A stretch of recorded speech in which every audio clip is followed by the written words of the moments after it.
దువ్వాడనే junior దువ్వాడనే. మరి అక్కడ ఆడపిల్లలే, ఈమెకి ఇద్దరు ఆడపిల్లలే, ఆయన మిస్సెస్కి దువ్వాడు గారి మిస్సెస్కి ఇద్దరు ఆడపిల్లలే. మరి ఇలా నలుగురు మధ్యలో జూనియర్ దువ్వాడు ఎప్పుడు వస్తున్నాడు? తనుజ గేమ్ ఎట్లా ఆడుతుందండి? తనంటే ఒక మామూలుగా ఒక సెలబ్రిటీ, మూవీలలో సెలబ్రిటీ. తను పర్లేదు కొంచెం. ఏంటంటే ఈవిడ గొడవలు ఎక్కువ పెట్టుకుంటున్నారు. ఈ గొడవలు ఆడుకోవడానికి, ఈ గొడవల్లో కొట్టుకోవడానికి నాగార్జున గారు బిగ్ బాస్ పెట్టారా?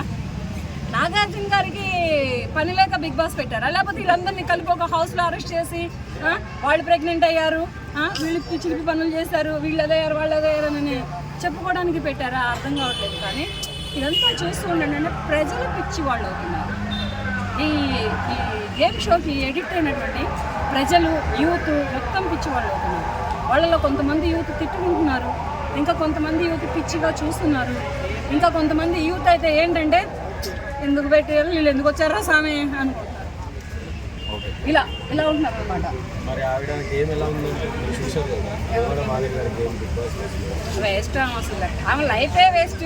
ఎంత ఆస్తులున్నా, ఎంత ప్రాపర్టీస్ ఉన్నా, ఎంత పరపతి ఉన్నా, ఎంత పలుకుబడి ఉన్నా, ఎవరో మహిళ మొగుడుని వేసుకున్నటువంటి ఈవిడ లైఫే వేస్ట్. ఇంక ఈవిడ గురించి చెప్పుకోవడానికి ఏముంది? ఇప్పుడు దువ్వాడ శ్రీనివాస్ గారు ఒక ఇంటర్వ్యూలో మాట్లాడుతూ తెలుగు మహిళ తెలుగింటి ఆడపడుచు ఎట్లా ఉండాలో దివ్యల మాత్రం చూసి నేర్చుకోవాలా బిగ్ బాస్ హౌస్లో అన్నట్టు మాట్లాడుతున్నారు. మరి ఆయనకు పుట్టిన ఆడపడుచుల్ని ఎలా నేర్చుకోవాలంటే, ఆయనకు ఒక ఇద్దరు ఆడపిల్లలు పుట్టారు కదా, వాళ్ళు ఆడపడుచులు కారా?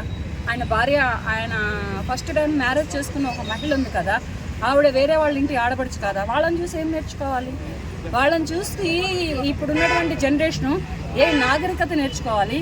వాళ్ళ మొగుళ్ళని వీళ్ళు పెళ్ళాలని వాళ్ళు వదిలేసేసి ఈ దువ్వాడ గారి భార్య అనే పిల్లల్ని ఆయన వదిలేసినట్టు, ఈ దివ్యల గారి మొగుడు పిల్లల్ని ఏం వదిలేసినట్టు వదిలేసి ఒకళ్ళని సహజీవనం చేయాలంటున్నా.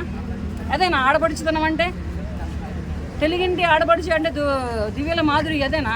మొగుడిని పిల్లల్ని వదిలేసేసి వేరే మహిళ భర్తని పిల్లల్ని వేసుకోవడం తెలుగింటి ఆడపడుచుతనమా?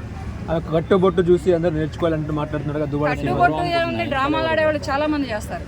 ఇప్పుడు నేను కట్టుబొట్టు బాగానే కట్టాను, చీర కట్టాను, మంచి సాంప్రదాయంగా ఉన్నాను. నా బ్యాక్గ్రౌండ్ ఏంది ఎవరికి తెలుసు? నేనుగా బయటకు వస్తే అప్పుడు తెలుస్తుంది నా బ్యాక్గ్రౌండ్ ఎవరు, నా ఫస్ట్ హస్బెండ్ ఎవరు, నా సెకండ్ హస్బెండ్ ఎవరు, నా థర్డ్ హస్బెండ్ ఎవరు, ఫోర్త్ హస్బెండ్ ఎవరు, హస్బెండ్కి ఎంతమంది పిల్లలు పుట్టారు, ఎవరిని దింపుతున్నాను అనేది బయటకు వస్తుంది. ఇది లేదు కదా నా దగ్గర. నేను ఎన్నో రీల్స్ చేశాను, 1 year బట్టి సోషల్ మీడియాలో ఫేమ్ అయ్యాను నేను. కానీ నేను ఈ టాపిక్ ఎప్పుడు మాట్లాడలేదు.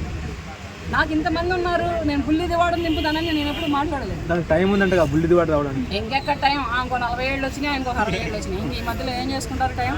మోకాళ్ళలో సుఖం లేదు, మొహంలో ఓపిక లేదు అన్నట్టు ఏం మాట్లాడుతున్నారు?